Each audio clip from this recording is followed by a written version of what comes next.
All right, let's talk Pacific Media Expo 2022. I'm your host, Dame Scarlett Aznable. It's just me on the show today. We only did PMX for, I would say, 1.5 day. We had a prior commitment and I couldn't get time off for Friday, but let's give you all a peek into Pacific Media Expo 2022. And likewise, our show is brought to you by the Magic Candle Company. Save 15% when you use the code EAT15 at checkout. I love Magic Candle Company. Basically, they're a candle company with theme park inspired scents. So if you love that sweet, sweet smell of water from Pirates of the Caribbean, pirate water, they got the scent for you. If you recall the ET ride where you walk into the queue and you're in this forest and you smell pine, highly recommend getting their extraterrestrial forest. If you love going on the Haunted Mansion and recall the scent of gingerbread as you are partying up with Jack Skellington and his friends as they celebrate their annual timeshare at Disneyland's Haunted Mansion, I highly recommend Haunted Holiday or something to that effect. All right, Scarlet Rhapsody. If this is your first time tuning into our show, a little bit of background about us. Scarlet Rhapsody, we were founded in my college dorm, and I just basically wanted to write about anime conventions, blog about my convention experiences, just so I could share it with like my friends, what I thought, what I liked, what I didn't like. And that evolved from being in a dorm room just covering Bay Area conventions, from covering conventions from coast to coast. So got my start out in the Bay Area and then moved to Boston for a couple of years. Now I'm firmly planted here in the real OC, covering conventions in Southern California. And if inflation prices are ever kinder, maybe we'll come back to the East Coast. I sure miss going to East Coast conventions. I miss Otakon. Would love to go to Anime NYC next weekend in New York City, but alas, that is not in our cards. But we've been running convention reports since the early 2000s. We've been around for a while.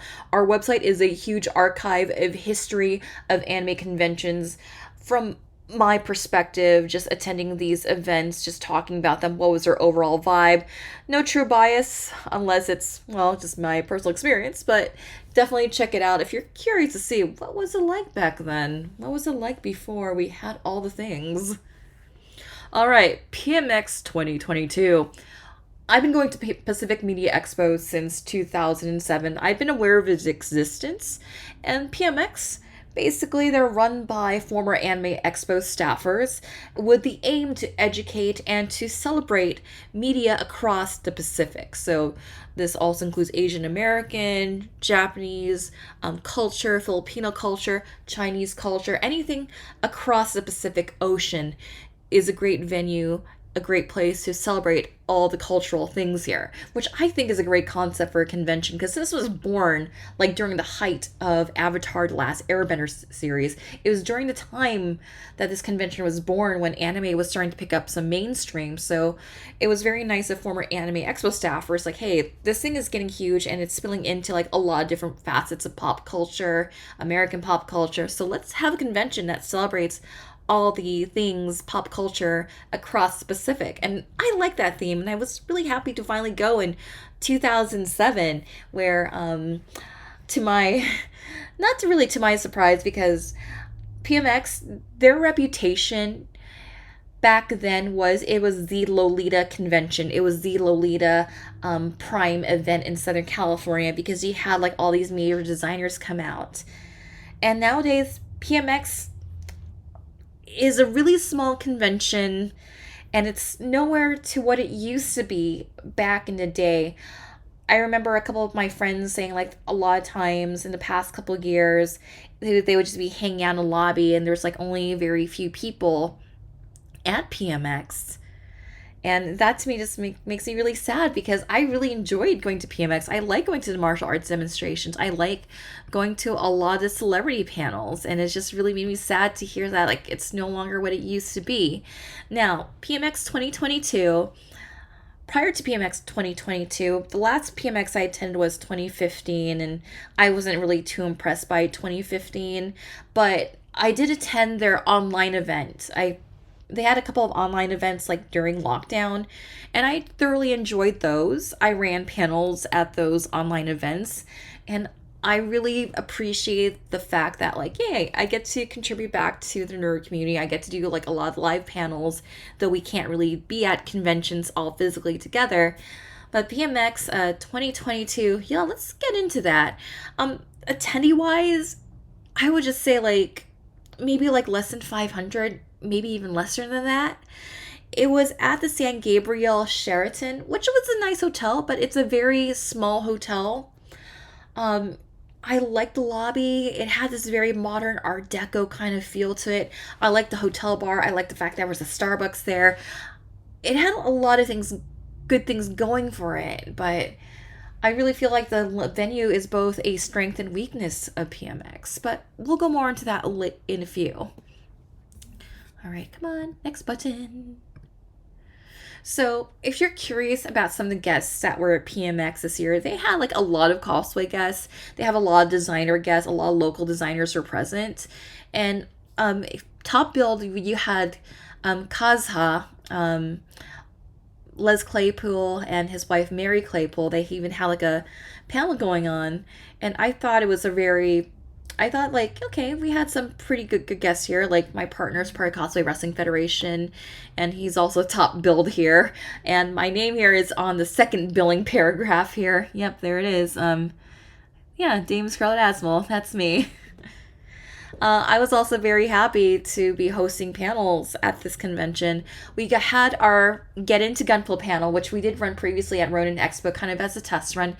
And this is still kind of a test run for us because we really want to have more of these Get Into Gunpla panels at conventions, because like we realize that G-Witch is actually opening up the floodgates for new Gundam fans to come in, and Gunpla has been a huge thing during lockdown as people are just trying to get into hobbies where they don't really have to interact with a lot of people.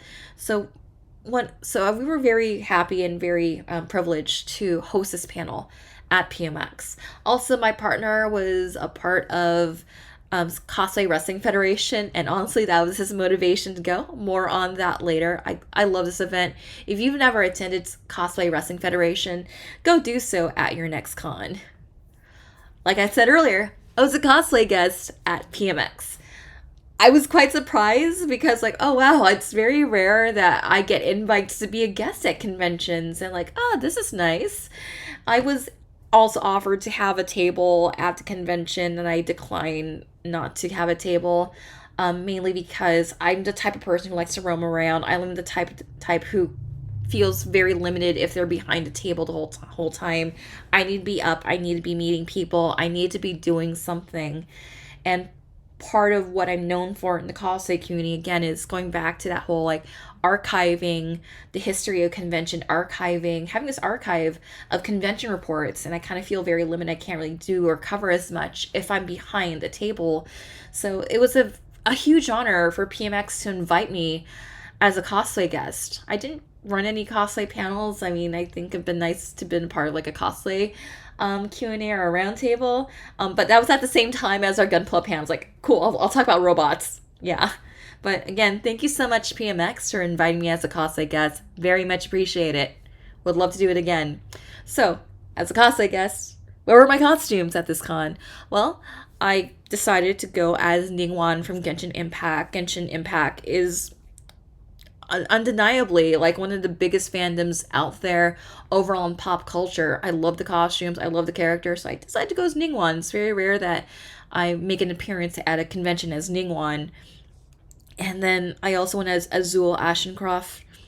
Sorry. I went as Azul. Where'd that come from? Azul from Twisted Wonderland. Because I really like House Ursula.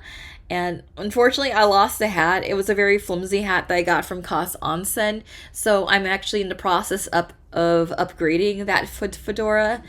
And the nice thing about Sunday, since there wasn't a lot of people there, I ended up recording TikToks in the lobby. It's hi, I'm your funky cosplay guest here. I'm recording TikToks in the lobby. Say hi as I'm recording TikToks. And then my partner, I had to just add this in here. So he was he was part of Cosplay Wrestling Federation, and he went as Walt Disney if he was a wrestling heel. It was awesome. Also, let's talk about some of the popular fandoms that were represented at PMX in cosplay wise. Of course, there were a ton of Genshin cosplayers. I was very happy to be a part of that. In fact, I think there was this one Genshin group that decided to adopt me, and it's like, yeah, go ahead, you can adopt me. Like, I don't mind. They adopted me into their photo shoot because they didn't have a Ningguang. It's like, yeah, I'll join y'all. I'm always happy to meet, like, make new friends through fandom and to, like, just have impromptu photo shoots because I love that feeling at conventions. Like, hey, you're one of us. Come join us for stuff. Like, okay. And then I just had to share this photo of Metal Slimer as Anya from Spy X Family. While I could have shown any number of Lloyd or your cosplayers, I love y'all. I love you all. I needed to share this photo of Metal Slimer as Anya Forger because this is just too awesome for words. Oh yeah, speaking of Spy Family, so we arrived on day 2, and we arrived like sometime in the afternoon. We had a prior commitment earlier. We were actually part of this cosplay charity event for kids with autism. It was like this 5K fun run to raise money for a charity that works with kids with autism. So it was really funny because we arrived into PMX, you know, the convention that hails Pacific media culture, as Agent Carter and Matt Murdock. We're just walking in as Marvel characters, and while we're checking in, the guy behind a hotel desk actually knows what I'm from. Like, oh my god, you're Agent Carter! We're like, yeah!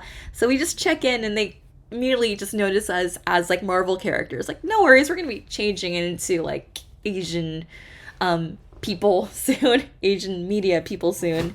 So it was kind of nice. The hotel room was very cozy. We got a king-size room. It was very nice. I really like the hotel venue. Of aesthetics wise, comfort wise. The only complaint I really had about that hotel was I just kind of felt like menu wise with the hotel restaurant, I kind of felt like, can we have a little bit more variety of food here? Because it looked like the hotel was catering to like a Chinese American audience or like Chinese guests coming in to like visit their family in America, and I get they kind of need like some Chinese food on the menu, but just some at the end of the day sometimes you need like a French onion soup or like I don't know. I would have been happy even with egg drop soup, because I'm just that type of person. Like, it's late in the evening, sometimes I just need something simple. I'm not asking for chicken wings, I'm not asking for quesadillas. Like, I just need just something like simple, like a tomato bisque. And again, I would have been happy with like just bird's nest soup too. So this is also just more cosplayers on day 2. We also had like this was also in the dealer's hall. You can see that folks are also cosplaying from My Hero Academia, which also made me happy. I love My Hero Academia. It was just really easy to just get photos of cosplayers, and if you go to my gallery, not only I took like one shot of each cosplayer, it's like, oh, hey, do you want to do a second pose? Because there was just so few people there. And like, hey, I can take more photos of cosplayers, and then you get more poses.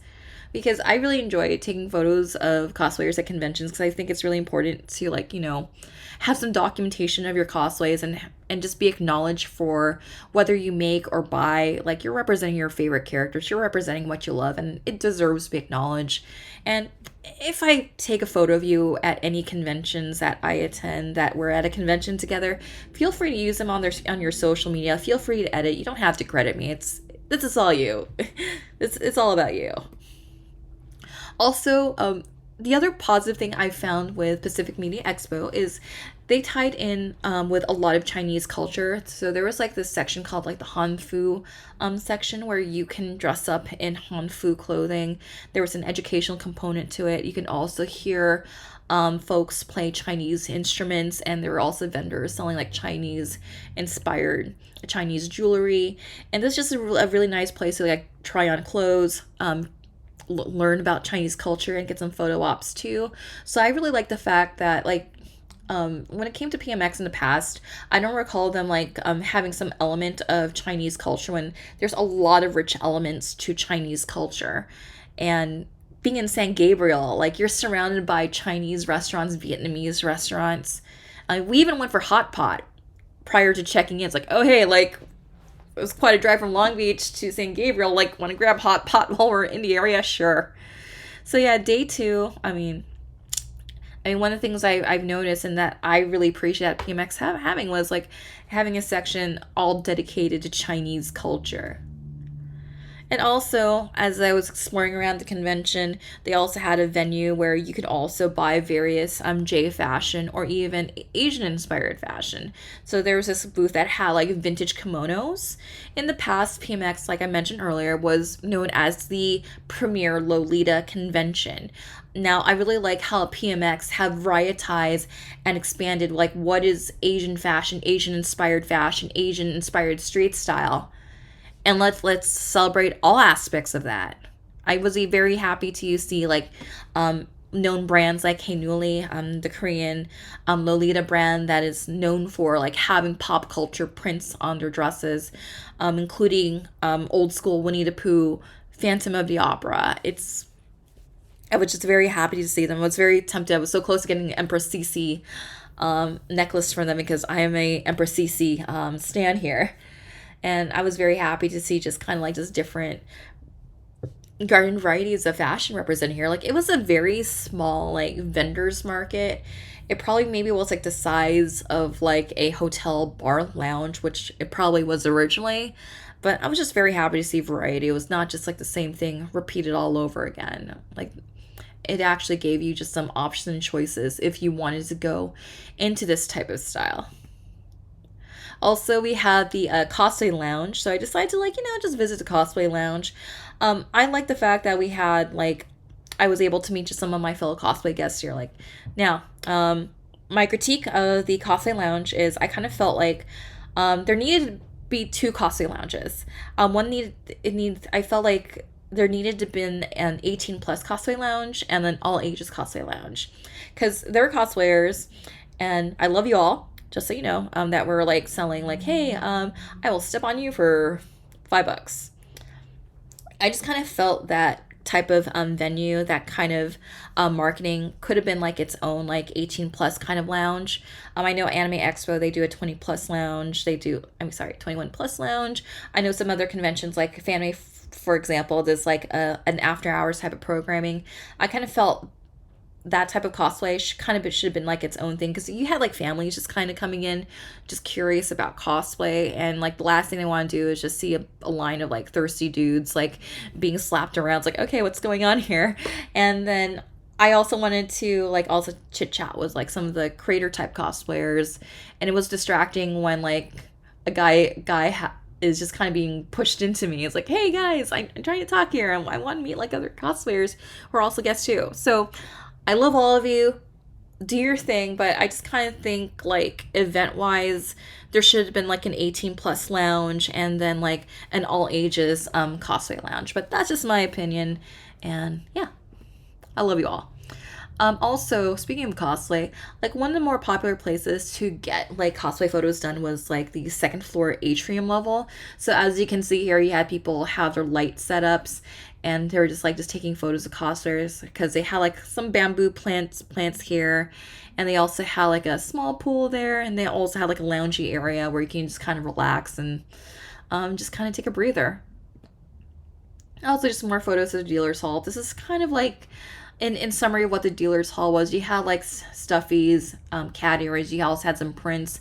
I didn't take photos of people in the dealer's hall / artist alley that were selling prints, because respect. But it was a very small dealer's hall. But the thing I liked about the dealer's hall is they had this jumbotron, towering jumbotron in the background, where it tell you what were some of the upcoming panels, who are the guests. And I do appreciate just having the jumbotron, okay, what's the schedule for the next couple hours, who's here, because a lot of conventions are not doing any paper programs anymore, so it's kind of helpful for a small con to just have that information up there. And this is just also just what the main events room looked like. I didn't get a chance to see Mary and Les Claypool's panel because we were just kind of prepping for Cosplay Wrestling Federation. But they had a pretty huge venue for the main events room. Unfortunately, because it was so small, main events wasn't really filled up, but it was a really good room. And then I peeked in for the Kazha concert when they were singing Beat It, and that was a lot of fun. So, like, hey, they're actually doing a Michael Jackson cover. I gotta check this out. It was a lot of fun, and I probably would do it again if I had some downtime. Also, the other event that we checked out on day 2 is Cosplay Wrestling Federation. Again, if you haven't seen Cosplay Wrestling Federation, highly recommend checking that out. So, Cosplay Wrestling Federation is a bunch of cosplay folks who just go up on stage and just smack talk the other cosplay contestants in the competition. So my partner Jay went as Walt Disney, but if he was a wrestling heel. So the whole idea behind it is using the face of Walt Disney, but with the sensibilities and politics of Disney in the modern day. So for example, it's like, hey, I heard you like Dole Whip. Guess what? We're bringing Dole Whip to the con, but we're charging $10 a pop. We also had some newcomers to Cosplay Wrestling Federation. So we had Don Cornero from Final Fantasy VII. He was hilarious. We also had some returners, some fan favorites such as Mario, and we also had Spicy Burrito and his manager, Senor Mustache. This show was hosted by Mr. Budokai, and we also had it's that villain from My Hero Academia. Someone in the comments just drop that name because it is escaping my brain right now. And we also have Excalibur, and I thought his entry was really funny too. Yeah, day 3, Sunday, regardless what con it is usually the lighter fair day. I thought Saturday was pretty active.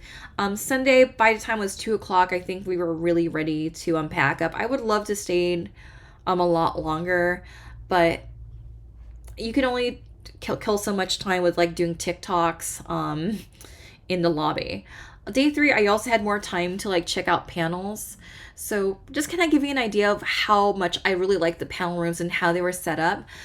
One of the reasons why I really like the venue is I like the whole library feel, the whole like cozy, like bougie home kind of feel to it. So if you look here, this is like what a panel room here looks like. And you can see like fake books, like a library setup, and you also had a screen right behind you.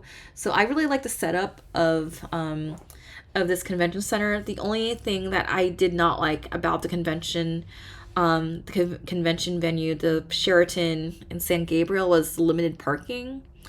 And we were guests at a hotel, and I was pretty mad that we couldn't get a parking space in the structure. And they told us like, well, you could park across the street. Like, I want my car to be protected in the structure because my car just got broken into a couple weeks ago, and I kind of want to, I'm like paying a hotel guest, and I feel that I need to like be in the structure. I don't want to be across the street because during the daytime that part of San Gabriel is fine, but during night it feels pretty sketch. Like there's a reason why we decided to have dinner at the hotel rather than going out, and there were also reasons why people decided to go do DoorDash for Raising Cane's than to actually go out because like, yeah, that area is not the best at night, and I would rather just be indoors. So that's what I mean. Like I kind of have a love-hate relationship with this venue, parking wise, and also just kind of like I don't really feel safe during the evening. I mean, it's a small enough venue where it could hold like something the size of this PMX, but we can go more into depth on that like later on in the show when I talk about constructive criticism. This is also just another view of the lobby. The lobby was fairly empty and not as lively as it was on Saturday. Like I was mainly on day 3 just kind of recording TikTok videos in the lobby because since like no one's here, I could record some TikTok videos. And also the nice thing about the lobby, I do appreciate that they had a cosplay repair center. So if you see the 3 dudes like behind the table, they had like cosplay repair supplies. So if you need like safety pins or any extras, they would have that on hand.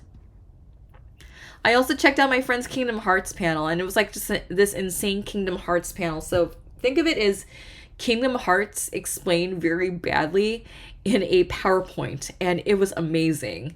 And I would totally do this again because I just needed something to just lift up my spirits. on Sunday, it's like, yeah, I know I have a bit of a drive to go from Pasadena to like where I was traveling from. It's like, yeah, I need something to just like get my energy up. Because, yeah, recording TikTok videos in the library. I mean, recording TikTok videos in the lobby, like, yeah, that kind of takes out a lot of you. But this was a fun panel. I had like, a lot of good laughs. So if you see, like, the Kingdom Hearts badly explained panel or something to that effect, check it out. It's one of my favorites. Glad I've been able to check it out.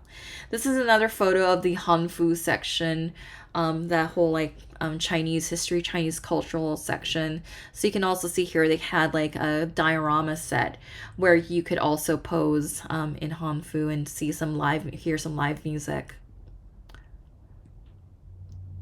All right, constructive criticism. Whew, where did I begin? The fact that PMX is small is not really the fault of the con. I think it's really has to do with the shifting con culture. It's really I really think that PMX has a lot of potential to become what it was back in the day. I really miss having karaoke in the evenings. I miss having a hotel convention where like yeah, like everyone just gets a room and enjoys the convention nightlife. I really felt bad for the DJs who are trying to get people to come into the dance like at 10 o'clock in the evening, because a lot of the attendees at PMX, it's a commuter con for them. Hence why it was easy for me to like, okay, I could move my car back into the garage, into the parking structure. But it has a commuter feel to it. Hence why you didn't really see a lot of people return on Sunday. Hence why Saturday was probably the busiest day, and I heard from folks that Friday it was a very light day. So PMX, I would just need to say maybe find like just different ways to market to like Gen Z, and to just bring back and just kind of create that feel of like having that hotel con experience, because PMX, I hate to admit this, is like one of the very few hotel cons on the West Coast, and there's a lot of us old school people, old school anime fans that miss having that hotel con feel. I mean, it goes without saying, like, yeah, hotel cons do have parties, yes. But at the same time, like, I miss, like, just going, like, 11 o'clock in the evening and just doing karaoke. I kind of wish they had, like, a game room where, like, yeah, like, we can do some tabletop gaming late at night. And I really feel PMX does have that potential. I also feel that PMX does have a potential of getting, like, Asian American like authors, celebrities coming in to talk about representation, to talk about advocacy. I really like the panel they had during PMX online, where you had like a bunch of people on, I believe it was Pasadena City Council, who identified as Asian American, talk about Stop Asian Hate. And I think these are topics that are very relevant to talk about with this community. So I really think PMX also has potential to like being like also the event for premier Asian American representation, because there's a definite need for definite hunger for Asian American representation, what it looks like. And I really think PMX can also be the flagship of that. And I really think that PMX also needs to really lean in onto their celebrating pop culture across the Pacific. Not leaning into so much that it's an anime con or a Lolita con. It needs to lean more into like we represent culture from like all parts of the Pacific. So yeah, PMX, I want to see you bring back that martial arts demonstration, like, because like if I'm staying at a hotel, I can change into like just something comfortable and take some Filipino boxing classes, because I'd be so down with that. Oh yeah, and here's Jay Oswald here. PMX 2022 is a really small hotel convention. I mean, I enjoyed it for what it was. I'm very thankful that I was brought in as a guest, even though, like, yeah, I'll just run a panel about Gunpla. And I really do appreciate the fact that I got a lot of support from PMX staff being here as a guest. I had a very positive experience on that, but I just really want to see PMX grow and just go back to its glory days. And glory days in 2022 and moving forward might be different, might look different from 2012, 2011 PMX, but I just kind of really miss just kind of having like late night programming and having a convention culture that fosters like the hotel con aspect of it. All right, final thoughts. Again, I'm very generous that we were invited as guests. Jay representing Cosplay Wrestling Federation. In fact, he will also be a guest at Anime Los Angeles. I'm very thankful to have gone to this convention. I have no regrets attending this convention. I really enjoyed running the panels. The people that were helping us, they were very kind. Every staff member we ran into was very kind. I just kind of wish we had more time to explore and do stuff because we were just so caught up with Cosplay Wrestling Federation and also checking in and just worrying about our parking situation. Um, yeah, I was just kind of like, okay, the hotel says this, but the hotel also says this. Like, what's going on with the parking situation? But again, I'm very grateful that we did go and that we were invited to be a part of this. And we'd be more than happy to do this again because we love supporting the small hotel conventions because y'all are so few and far between nowadays now that conventions are moving into actual convention centers or outdoor venues. So this is a part of convention culture that I'm very nostalgic for and wouldn't mind just kind of like just reliving that, you know. Overall, it's really hard for me to recommend PMX because like, well, I am a guest. So, yeah, easy recommendation. Just kidding. But I would just say if you're local and you just want to mingle with cosplayers from your generation, it's a very Gen Z con. And a lot of Genshin cosplayers are over here. Spy X Family cosplayers over here, or whatever will be the next popular thing in the next couple of years. I mean, I felt generally safe wise at the hotel when I wasn't in the cosplay lounge, like because those guys seemed like, okay, y'all seem a little bit thirsty. But the lobby area, just going up to the photo shoot area up in the atrium, I had a great time meeting new people. So if you're still new to conventions and you want something that is a lot lighter than say an anime expo, and you want to be like in a place where anime is celebrated, pop culture from Asian cultures are being celebrated, this is a pretty good venue. And definitely stay for Cosplay Wrestling Federation because that was like the cosplay show of the convention. And I say that without any bias. All right, thank you so much for tuning in to another edition of Convention Tea. I'm your host, Dame Scarlett Asmal, and don't forget to like and subscribe to our YouTube channel. Send us some Ko-Fi if you like what we do, because we could use some help paying for parking and perhaps a fund if we start getting towed at these events where we might be illegally parked. Just kidding. Our next episode of Convention Tea will be AX Chibi. So we'll tell you all how that goes on the next event, on the next episode of Convention Tea. Again, this is Scarlett signing off. And remember, the con is what you make of it. So make it a good one.